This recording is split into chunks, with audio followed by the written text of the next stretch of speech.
Hey everyone, and welcome to the third episode of Parenting Power, a series where I take a critical and analytical look at some of the adult-child relationships in the Harry Potter series. If you're new to this series and fancy catching up on what I've already covered, I will leave links to the previous two episodes in the description. In episode 1, I looked at the effects of absence of birth parents in James and Lily, and in episode 2, I looked at Harry's adoptive parents, the Dursleys. I don't think it's essential to watch all of this series or watch it in order, but I do think the first episode is really valuable to watch in terms of getting to grips with some of the ideas that I'm dealing with throughout the series. But before we jump in to the critical analysis and such, it is a very big day in the Potter world, in the Potter fandom. The script for The Cursed Child was released today.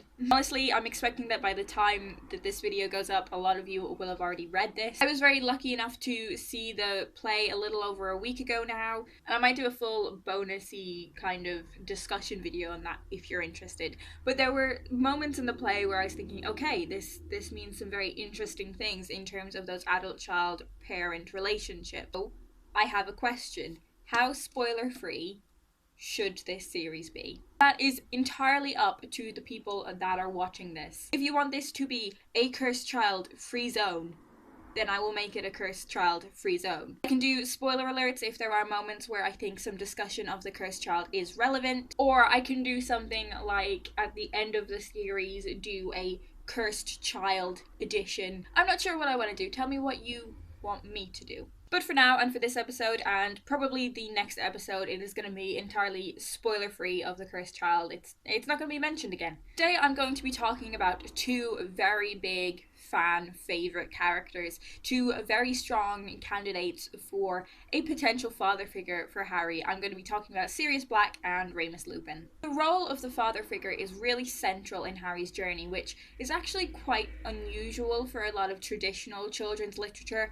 A lot of the time, the father figure is somebody who is distant or absent or feared. So many father figures in children's literature are separated from their family for one reason or another, like work, war, or they're like emotionally distant and closed off. Often fathers actually have a physical space in the house where they are separated from their children and their children are not allowed to enter, like a study, for instance. Despite the fact that James, Harry's biological father, is obviously absent through death, there are a number of very close father figures in Harry's life. Hagrid, Dumbledore, Arthur, all of whom I will come to later in the series. But of course, Sirius and Remus. Harry's father figures all possess information that they can pass on to Harry, whether it is about the past, the magical world, or human nature. Because of their link with Harry's birth parents, James and Lily, Sirius and Remus provide a direct link to the past that the other father figures don't really have to the same extent. They are able to give him detailed information about his parents and what kind of people they were in a way that other characters can't. And that is why they stand out against the likes of Hagrid, Dumbledore, and Arthur Weasley. So I'm going to start off with Remus, who does seem like the perfect father figure in so many ways. Like any great parental figure, Remus is able to recognize a child's potential. He doesn't belittle or patronize Harry, and he recognizes Harry's power to become a great wizard. He has the confidence and the faith in Harry that pushes him to be able to produce a Patronus charm despite him only being 13 years old at the time. He is kind and empathetic, and he readily gives out chocolate. Sounds pretty good to me. So why doesn't this kind of father figure-son relationship pan out perfectly? It essentially comes down to Remus's reluctance to form any kind of close bond with Harry. He has a number of unpleasant memories from his past which have resulted in a reluctance to form close and intimate relationships with anyone.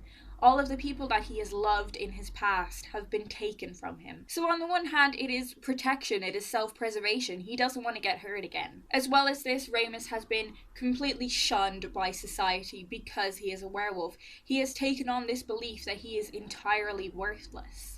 This pattern is repeated in his relationship with Tonks, where he repeatedly uses his status as a werewolf as a reason for them not to be together. He even considers abandoning Tonks when she becomes pregnant in order to hunt Horcruxes with Harry, and I think that's one of the most shocking moments and most touching moments of the series. During Sirius's downward spiral in the Order of the Phoenix, Harry needs someone who is responsible and comforting to go to, and the obvious choice is Lupin. But unfortunately that doesn't work out, and Lupin kind of runs from his responsibilities a lot because of his low self-esteem, and it's really sad. I think a huge factor in why Harry and Remus don't get that brilliant kind of bond is because they never really get past the student-teacher relationship. Harry calls Sirius Sirius, but he calls Remus Lupin. He cannot forge that kind of father-son bond with someone that he sees as a teacher. Student-teacher relationships are something that I'm gonna come back to quite a lot over the next few episodes. While Harry and Remus struggle to form an emotional connection and an emotional bond, Sirius is much more involved in Harry's emotional well-being. He possesses a wealth of knowledge on human nature. If you want to know what a man's like, take a look at how he treats his inferiors, not his equals. His position is enhanced not only by his relationships with James and Lily, but as his legal status as Harry's godfather. Remember what a godfather is actually meant to mean. The meanings kind of become skewed in modern times, but godparents were supposed to be the people who took care of a child in the event of the birth parent's death. Very briefly, remember what I said in the first episode of Parenting Potter: Harry has a godfather and he doesn't have a godmother. So they also have an instantaneous bond because they have both survived the unsurvivable.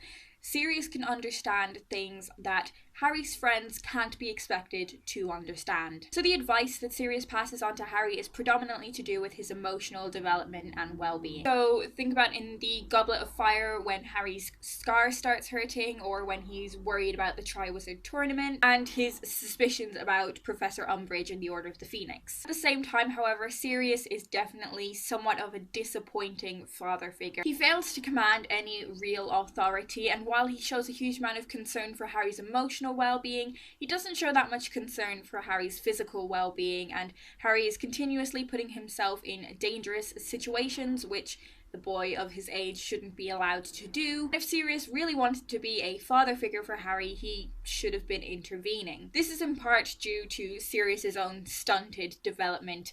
In a way, he kind of picks up his life from when he went to Azkaban. He's taking on this very mature fatherly role, but with the maturity he had when he was in his 20s. And of course he's also traumatized by what happened to him in Azkaban and the loss of his best friend. While out of many of Harry's father figures, Sirius is one of the most important emotionally, he's actually one of the most disappointing as well. His recklessness affects his godfatherhood, and it eventually leads to his own death. And doesn't consider danger in the same way that Lupin would, for instance, or Molly Weasley. So great at following his own advice, Sirius becomes a very irresponsible parent to Harry. And this irresponsibility definitely leaves a significant mark on Harry, because while he does miss his godfather, he worries that he will become just as reckless a godfather to Teddy Lupin as Sirius Black had been to him. So that was the third episode of Parenting Potter. I think it was a bit of a short one this time round. As I said, Sirius and Remus are two very big fan favourites, so if you want to have further discussion down in the comments, I would be happy to do that. I love it when people talk to me about this series. It just makes me so happy. Also, don't forget to let me know what you think about the whole cursed child situation. Side note, if you are reading the play or have already read the play and you're dying to talk to someone about it, please talk to me. I have been dying to talk to people about this for over a week now. Probably not that wise to have any chats about the cursed child down in the comments, but my Twitter link is always down in the description, so we can have a chat about the cursed child. I just loved it so much. I loved it so much. Next episode in the series is going to be on the Weasleys. I'm going to be looking at Molly and Arthur and their parental roles to Harry. You don't need to worry about spoilers at all for that episode. It's going to be entirely spoiler free for the cursed child.